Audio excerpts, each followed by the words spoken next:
আসসালামু আলাইকুম। নতুন একটা রেসিপিতে সবাইকে স্বাগতম। আশা করি সবাই ভালো আছেন। আমিও ভালো আছি আলহামদুলিল্লাহ। সন্ধ্যার নাস্তার একটা রেসিপি তৈরি করে দেখাবো। এখানে আমি ৬-৭টা আলু আগে সেদ্ধ করে নিয়েছি। সেদ্ধ করে নিয়ে খুব ভালো মতো ম্যাশ করে নিয়েছি। আর ম্যাশ করা আলুর সাথে প্রথমে আমি দিয়ে দিলাম ৪ টেবিল চামচ পরিমাণ কর্নফ্লাওয়ার। আর চেষ্টা করবেন অবশ্যই রেসিপিতে কর্নফ্লাওয়ার দেওয়ার। আর দিয়ে দিব চালের গুঁড়া ৩ চা চামচ পরিমাণ চালের গুঁড়া আমি এখানে দিয়েছি। কর্নফ্লাওয়ার না থাকলে শুধু চালের গুঁড়া দিয়েও কিন্তু এই রেসিপিটা তৈরি করা যাবে। এরপর আমি এখানে দিয়ে দিব একটা পেঁয়াজ একদম মিহি কুচি করে নিয়েছি, আর ৩টা কাঁচামরিচ কুচি করে নিয়েছি, ধনেপাতা কুচি দিয়ে দিলাম ২ টেবিল চামচের মতো। সব কিছু একসাথে দিয়ে দিলাম।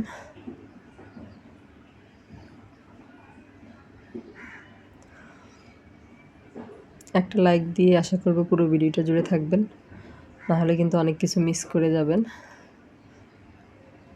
আর এই নাস্তাটা কিন্তু খুব মজার হয়, যাকে খাওয়াবেন সেই কিন্তু আপনার প্রশংসা করবে।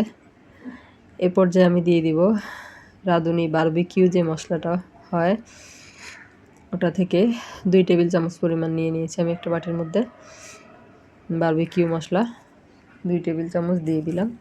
আর এই রেসিপিটা কিন্তু এই মশলাটার কারণে এটা খেতে অনেক বেশি ভালো লাগে। আর দিয়ে দিলাম আমি হাফ চা চামচের মতো হবে আদা রসুন বাটা,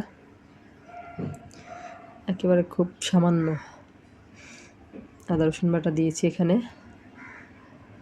আর যদি রেসিপিটা ভালো লাগে, যারা আমার চ্যানেলে নতুন আজকে প্রথম ভিডিও দেখছেন, যদি রেসিপিটা ভালো লাগে তাহলে আমার চ্যানেলটাকে সাবস্ক্রাইব করে পাশে থাকা বেল আইকনটা প্রেস করে দিবেন। এরপর স্বাদ অনুযায়ী লবণ এখানে দিয়ে দিলাম আমি। দিয়ে হাত দিয়ে খুব ভালো মতো সব কিছু একসাথে মিশিয়ে নিব। আর এই কাজটা একটু সময় নিয়ে আস্তে আস্তে করতে হবে, তাড়াহুড়া করা যাবে না। আমি একটু সময় নিয়ে মেখে নিয়েছি, আমি 2টা ডোর মতো করে নিয়েছি। আর এটা কিন্তু এরকমই হবে।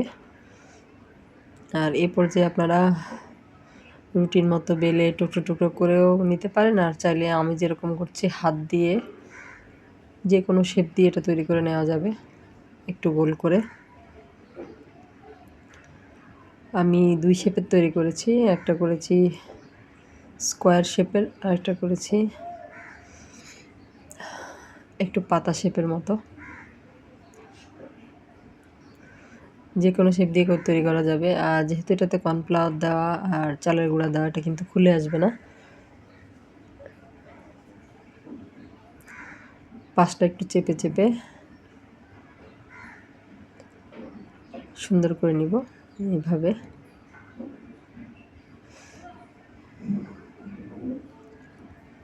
এভাবে আমি আপনাদেরকে আরেকটা দেখাচ্ছি। আর যারা ফেসবুক থেকে দেখছেন, নতুন নতুন রেসিপি পাওয়ার জন্য আমার পেজটাকে ফলো দিয়ে রাখবেন। আর অলরেডি যারা আমার পাশে আছেন তাদেরকে জানাই অসংখ্য অসংখ্য ধন্যবাদ।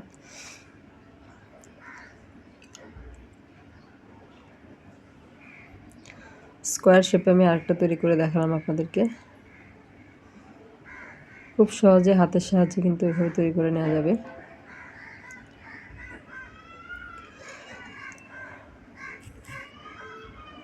আর আরেকটা তৈরি করছি সেটা হচ্ছে পাতা শেপের। পাতা শেপটাও কিন্তু খুব সুন্দর মতো তৈরি করে নেওয়া যায়। আর আমার কাছে আমি সবগুলো তৈরি করার পরে আমার কাছে মনে হয়েছে যে পাতা শেপটা সবচেয়ে সহজ, খুব তাড়াতাড়ি হয়ে যায়, বেশি সময় লাগে না। এই যে এইভাবে করে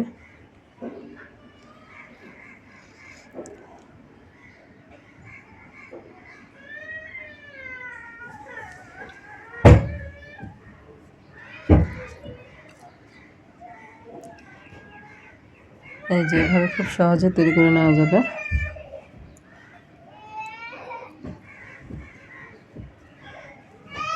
একইভাবে আমি সবগুলো তৈরি করে নিলাম। আমি বেশি পাতা শেপেরই তৈরি করেছি। চুলায় একটা প্যান বসিয়ে দিয়ে পরিমাণ মতো তেল দিয়ে দিয়েছি। তেলটা যখন গরম হয়ে যাবে তখন আমি তেলের পরিমাণ অনুযায়ী 4-5টা করে দিয়ে মিডিয়াম আঁচে ভেজে নিব।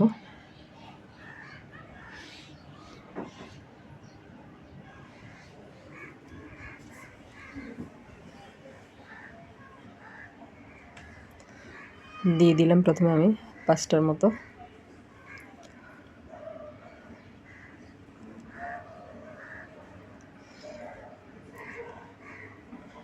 আর এটা কিন্তু বেশি সময় লাগবে না। একটা পাশ হয়ে গেলে আমি উল্টিয়ে দিয়েছি। এই যে সুন্দর একটা কালার চলে এসেছে, হয়ে এসেছে। আর বাচ্চারা কিন্তু খুব বেশি পছন্দ করবে এই নাস্তাটা। চটজলদি বানানো যায়, বাসায় একবার ট্রাই করে দেখবেন। রেসিপিটা কেমন লাগলো কমেন্ট করে জানাবেন।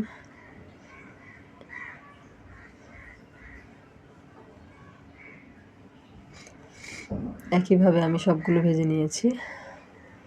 আমি সসের সাথে পরিবেশন করছি।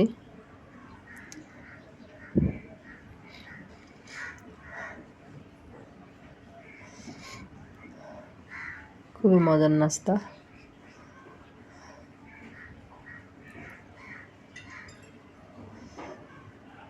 অনেক মজার, বাচ্চারা বেশি পছন্দ করেছে আমার।